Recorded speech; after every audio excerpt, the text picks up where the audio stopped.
Ito po yung ating fabricator sa ating mga seaters. Ayan. Napakatibay po nito. Ayan o. Panibagong gawa. Ayan. Panibagong trabaho na naman po tayo. Maraming order. Ayan. Napakagaling po ng diskarte niya yan mga kabakal. Ayan.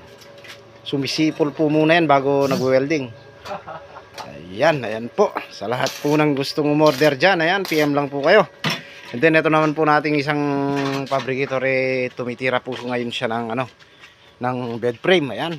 Dalawang 36x75 at saka isang 54x75. Ayan, naka-prepare na po lahat yung kanyang gagamitin. Ayan. Maliit po to pero matinik. Ayan. Magaling pong dumali yan mga kabakal. Bali tingnan niyo po yung kanyang mga kabakal, yung working table niya. Is pintuan po, yung pintuan po ng bahay namin. Pasak-pasak na pero mabilis pong dumali yan mga kabakal. Ang gamit po pala namin dito sa aming mga bed frame mga kabakal is puro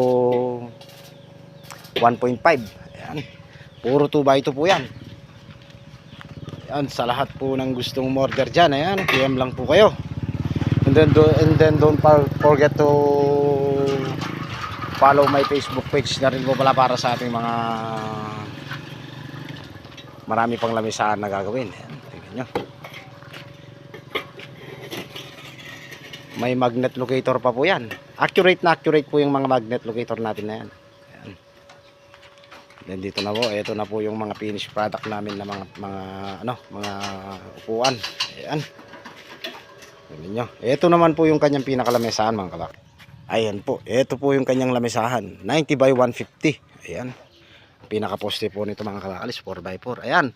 Sa lahat po na magtatanong kung saan ko po binili yung mga rubber footing na yan. Ayan, 4x4 na rubber footing mga kabakalis. Diskarte lang po yan.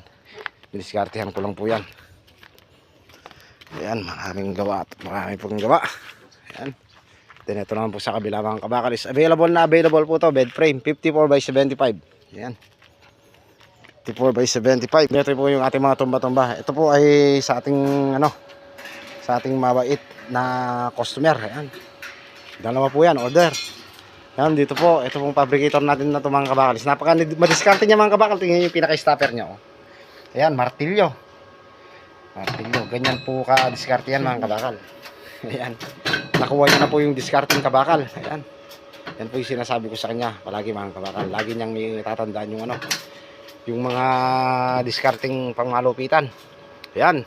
Sa lahat po ng gusto mong order ulit, ayan, PM lang po kayo, Aldrin Lawan, and then don't forget to follow my Facebook page again, ayan, para sa ating maraming pang lamisahan na gagawin, ayan, thank you po sa inyong lahat, and God bless po.